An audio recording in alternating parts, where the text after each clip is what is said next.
Train കഴുകിയ മാലിന്യം അടക്കം, അതായത് വാഷ് ചെയ്യുന്ന മാലിന്യം അടക്കം, ഫീക്കൽ വേസ്റ്റ് മനുഷ്യ വിസർജ്യം അടക്കമുള്ള മാലിന്യങ്ങൾ സംസ്കരിക്കാൻ ETPO, STPO അടക്കമുള്ള ഏതെങ്കിലും സംവിധാനം ഈ തിരുവനന്തപുരത്ത് റെയിൽവേക്ക് കാണിച്ചു തരാൻ വേണ്ടി പറ്റുമോ? ഇനി കുറച്ചു ദിവസം മുന്നേയുള്ള ഒരു അനുഭവം കൂടി ഞാൻ പറയാം. നമ്മുടെ ഒരു പ്രധാനപ്പെട്ട മാധ്യമ പത്രം തന്നെ ഒരു വാർത്ത റിപ്പോർട്ട് ചെയ്തിരുന്നു.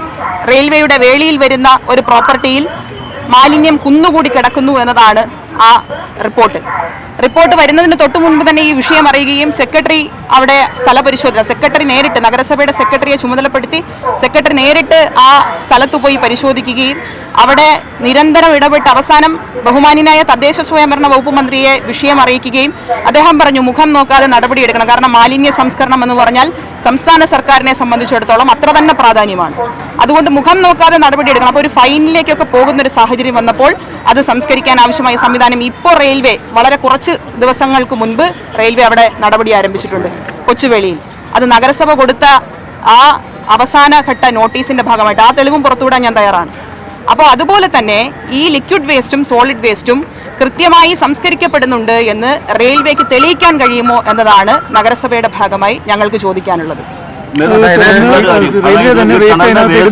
മാറ്റേണ്ട ഉത്തരവാദിത്തം കോർപ്പറേഷൻ ഇല്ല, അത് റെയിൽവേക്ക് തന്നെയാണെന്നാണ് മാഡം. ഞാൻ നേരത്തെ ഇന്നലെ പറഞ്ഞല്ലോ, ബഹുമാന്യനായ വട്ടിയൂർക്കാവ് MLA അദ്ദേഹം മേയറായിരുന്ന സമയത്ത് ഇതേ സമാനമായ വിഷയമുണ്ടായി. നഗരസഭയുടെ ജീവനക്കാർ ഇതിനകത്തേക്ക് കടന്നു വരുമ്പോൾ അവർക്കെതിരെ നടപടി സ്വീകരിക്കുന്ന, അവരെ തടഞ്ഞുവെക്കുന്ന, അവർക്കെതിരെ പരാതിയുമായി കേസെടുക്കുന്ന സാഹചര്യം ഉണ്ടായി. അത് നമ്മുടെ മുന്നിലെ അനുഭവമാണ്. നിങ്ങൾ പ്രശാന്ത് MLA അദ്ദേഹത്തെ കാണുമ്പോൾ നിങ്ങൾക്ക് വേണമെങ്കിൽ ചോദിക്കാം. പിന്നെ സ്വാഭാവികമായിട്ടും ഇടപെട്ട് ആ വിഷയത്തെ പരിഹരിച്ചിട്ടുണ്ടാകാം. പക്ഷേ അത്തരം അനുഭവങ്ങൾ നമ്മുടെ മുന്നിലുണ്ട്. പിന്നൊരു കാര്യം, റെയിൽവേ സ്റ്റേഷൻ പരിസരത്ത് റെയിൽവേ സ്റ്റേഷനുമായി ബന്ധപ്പെട്ടിരിക്കുന്ന സ്ഥലം എല്ലാ അധികാരവും എല്ലാ ചുമതലയും അവർക്ക് തന്നെയാണല്ലോ. ഞങ്ങൾക്ക് ഉത്തരവാദിത്തമില്ല എന്ന് പറഞ്ഞ് ഒഴിഞ്ഞു മാറാൻ റെയിൽവേക്ക് എങ്ങനെയാണ് കരുതുന്നത്? അവർക്ക് വേണമെങ്കിൽ പറയാം ഞങ്ങൾക്കൊരു സഹായം വേണം, ഞങ്ങൾക്ക് നഗരസഭയുടെ കൂടെ പിന്തുണ വേണം, നഗരസഭ സ്വാഗതം ചെയ്യും, ഒരു സംശയവും വേണ്ട. ഇത് ഇപ്പോൾ ADRM പറഞ്ഞത് വെച്ച് ഞാൻ മനസ്സിലാക്കുന്നത്, ADRM പറഞ്ഞതിന്റെ ഒരു പ്രധാനപ്പെട്ട ഭാഗം നഗരസഭ അങ്ങോട്ട് പെർമിഷൻ ചോദിച്ചിട്ടില്ലെന്നാ. നഗരസഭ റിട്ടേൺ ആയിട്ടല്ലേ ഈ റെയിൽവേക്ക് കൊടുത്തത്. റെയിൽവേയാണ് ഇത് ശുചീകരിക്കേണ്ടത്, റെയിൽവേ ഇത്ര ദിവസത്തിനകം അത് ശുചീകരിക്കണം എന്ന് പറഞ്ഞപ്പോ ഞങ്ങൾക്ക് കഴിയില്ല, നഗരസഭ അത് ചെയ്യണം എന്ന് പറഞ്ഞ് ഒരു റിട്ടേൺ ആയിട്ട് ഒരു തിരിച്ചു മറുപടിയെങ്കിലും അയക്കാതെ. ഞാൻ ഫോൺ വിളിച്ചല്ലോ പറഞ്ഞത്. ഞാൻ ഫോൺ വിളിച്ച് ADRMനോടോ DRMനോടോ നിങ്ങൾ ഈ പ്രശ്നം പരിഹരിക്കണം എന്നല്ലല്ലോ പറഞ്ഞത്. നഗരസഭ എല്ലാ നിയമപരമായ നടപടിക്രമങ്ങളും നോക്കി റിട്ടേണായി കൊടുത്ത ഒരു കത്ത് അല്ലെങ്കിൽ ഒരു നോട്ടീസ്, ഒരു പ്രോസിക്യൂഷൻ അടക്കമുള്ള നടപടിയിലേക്ക് പോകുന്ന തരത്തിലേക്കുള്ള ഒരു നോട്ടീസ്, ആ നോട്ടീസിന് ഞങ്ങൾക്ക് ചെയ്യാൻ കഴിയില്ല, ഞങ്ങൾക്ക് പരിമിതിയുണ്ട്, നഗരസഭ ഞങ്ങളെ സഹായിക്കാമോ എന്ന് റിട്ടേണായി മറുപടി ഉണ്ടോ? 15-ലും 17-ലും 19-ലും കോർപ്പറേഷനാണ് ഈ തോട് വൃത്തിയാക്കിയിരിക്കുന്നത്. ഇത്തവണ കോർപ്പറേഷൻ ചില അവസ്ഥകൾ വരുമ്പോൾ ഞങ്ങൾ നല്ല മനസ്സുകൊണ്ട് മാത്രം ചെയ്താൽ അങ്ങനെയൊന്നുമല്ല. കളക്ടർ യോഗത്തിനകത്തെയും അതുപോലെ ബഹുമാന്യനായ മന്ത്രി പങ്കെടുത്തിട്ടുള്ള വിളിച്ചു ചേർത്തിട്ടുള്ള യോഗത്തിനകത്തെയും മിനിറ്റ്സ് ഒക്കെ പരിശോധിക്കല്ലോ. കോർപ്പറേഷൻ എവിടെയും കോർപ്പറേഷന്റെ ചുമതലകളിൽ നിന്ന് പുറകോട്ട് പോകാൻ ഒരു കാരണവശാലും ശ്രമിക്കാത്ത ഒരു സാഹചര്യം തന്നെയാണ്. നമുക്കുള്ള എല്ലാ സംവിധാനങ്ങളും ഉപയോഗപ്പെടുത്തി നമ്മൾ ശുചീകരണ പ്രവർത്തനങ്ങൾ ഏർപ്പെടുന്നത്. നിങ്ങൾക്കറിയാലോ, ആറ്റുകാൽ പൊങ്കാല എന്ന് പറയുന്ന ഇത്രയും വലിയ ഒരു മഹോത്സവത്തെ ഒരൊറ്റ ദിവസം കൊണ്ട് ശുചീകരണ പ്രവർത്തനങ്ങൾ ഏർപ്പെടുന്ന ഒരു നഗരസഭയിൽ. അതുകൊണ്ട് അതെ, അതുപോലെ തന്നെ മാലിന്യ സംസ്കരണ രംഗത്ത് ഇപ്പോൾ മെഡിക്കൽ കോളേജുമായി ബന്ധപ്പെട്ടുകൊണ്ട് നമുക്കറിയാം, മെഡിക്കൽ കോളേജും അനുബന്ധ സ്ഥാപനങ്ങളും ചേർന്ന് വരുന്ന പ്രദേശത്ത് STP നിർമ്മിച്ചു കൊടുത്തത് നഗരസഭയാണ്. നഗരസഭ ഒരിക്കലും നഗരസഭയുടെ ഉത്തരവാദിത്തത്തിൽ നിന്ന് മാറി നിൽക്കില്ല. നഗരസഭ അത് അമൃത് പദ്ധതി വഴി മെഡിക്കൽ കോളേജിന് STP നിർമ്മിച്ചു കൊടുത്ത നഗരസഭയാണ് തിരുവനന്തപുരം നഗരസഭ. ഇപ്പൊ ഡ്രെയിനേജ് ഉൾപ്പെടെ ഇതിനകത്ത് വിട്ടിരിക്കുക. ഇപ്പൊ നമ്മളറിയാം, ഇന്നിപ്പോ നേരത്തെ നമ്മൾ ഇവിടെ ഈ പരിശോധനയ്ക്ക് വേണ്ടി നിൽക്കുമ്പോൾ ഈ ബിൽഡിങ്ങിലെ ബാത്റൂം, ഈ ബിൽഡിങ്ങിലെ ടോയ്ലറ്റ്, ആ ടോയ്ലറ്റിൽ നിന്ന് പോകുന്ന ഈ വേസ്റ്റ് വാട്ടർ ഉൾപ്പെടെ ഓപ്പണായി ഇതിലേക്ക് തുറന്നു വെച്ചിരിക്കുകയാണല്ലോ. നമുക്കിപ്പോൾ പരിശോധിക്കാമല്ലോ. നേരത്തെ കുറച്ച് മാധ്യമങ്ങൾ അത് റിപ്പോർട്ട് ചെയ്തല്ലോ. അതൊരു ബോധപൂർവമായ ശ്രമമല്ലേ? അതായത് ഞങ്ങൾ ഇങ്ങനെ ചെയ്യുകയുള്ളൂ എന്ന ഒരു മുൻധാരണയോടുകൂടി ബോധപൂർവമായ ശ്രമം റെയിൽവേയുടെ ഭാഗത്തു നിന്നുണ്ടായിട്ടുണ്ട് എന്ന് നഗരസഭയ്ക്ക് തീർച്ചയായും പരിശോധിക്കേണ്ടി വരും.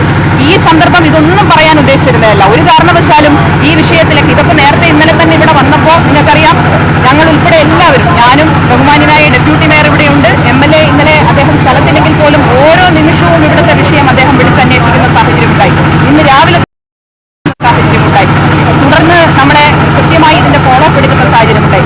ഞങ്ങളെല്ലാം ഇവിടെ കേന്ദ്രീകരിച്ച് നിൽക്കുന്നതിന്റെ ഒറ്റ ഒരു കാരണം ആ ജീവൻ രക്ഷിക്കുക എന്നുള്ളത്. നമ്മളൊക്കെ നിൽക്കുന്ന അതിനാണല്ലോ. ബാക്കി കാര്യങ്ങളൊക്കെ നമ്മൾ അതിനുശേഷം ചർച്ച ചെയ്യാമെന്ന് വെച്ച് തീരുമാനിച്ചു കഴിയണം. ഇന്നലെ ഇവിടെ വരുമ്പോൾ, ഇന്നലെ ഇവിടുത്തെ പ്രാഥമികമായി ഈ രക്ഷാപ്രവർത്തനം നടക്കുന്നതിനോടൊപ്പം നമ്മൾ സ്വാഭാവികമായും ഇത്തരം പരിശോധനകൾ നടക്കുമല്ലോ. ഇത്രയും വേസ്റ്റ് വരുന്നതുമായി ബന്ധപ്പെട്ട് നഗരസഭയെ സംബന്ധിച്ചിടത്തോളം നഗരസഭ അതിന്റെ പ്രാഥമിക പരിശോധന നടത്തുമ്പോൾ ഇന്നലെ തന്നെ ഇത് ബോധ്യപ്പെട്ടതാണ്. പക്ഷേ ആ ഘട്ടത്തിലൊന്നും ഇത് പറയാതിരുന്നത് ഇത് നിയമപരമായി നഗരസഭ മുന്നോട്ട് ബാക്കി കാര്യങ്ങൾ ചെയ്യും, അതിന് എല്ലാ നിയമസാധ്യതകളും നഗരസഭ ഉപയോഗപ്പെടുത്തും.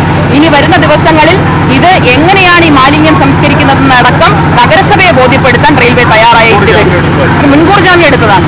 റെയിൽവേ തയ്യാറാകണം. ഇനി വരുന്ന ദിവസങ്ങളിൽ റെയിൽവേ ഇത് എങ്ങനെയാണ് ഈ ശുചീകരണം നടത്തുന്നത്, ഈ മാലിന്യ സംസ്കരണം നടത്തുന്നത് എന്ന് നഗരസഭയെ ബോധ്യപ്പെടുത്തേണ്ട ചുമതല റെയിൽവേക്കുണ്ടാകും. അത് റിട്ടേണായി തന്നെ നാളെ തന്നെ റെയിൽവേ അറിയിക്കും എന്നുകൂടി ഞാൻ സൂചിപ്പിക്കുന്നു.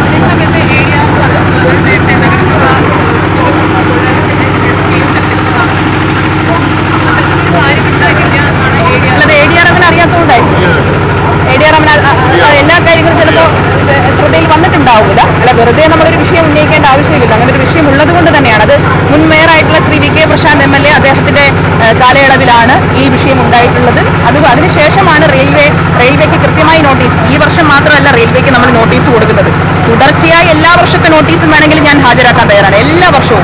എല്ലാ വർഷവും ഈ നഗരസഭയുടെ ഈ ഭരണസമിതി വന്നതിന് ശേഷമുള്ളത് ഞാൻ ഹാജരാക്കാം. മുമ്പത്തത് വേണമെങ്കിൽ ഹാജരാക്കാം.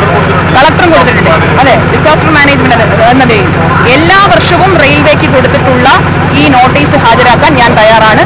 റെയിൽവേ അതിൽ ഇനി തുടർന്നുള്ള നടപടികൾ റെയിൽവേ സ്വാഭാവികമായിട്ടും അതിന്റെ ഭാഗമാകും എന്നുകൂടി സൂചിപ്പിക്കാനാണ്.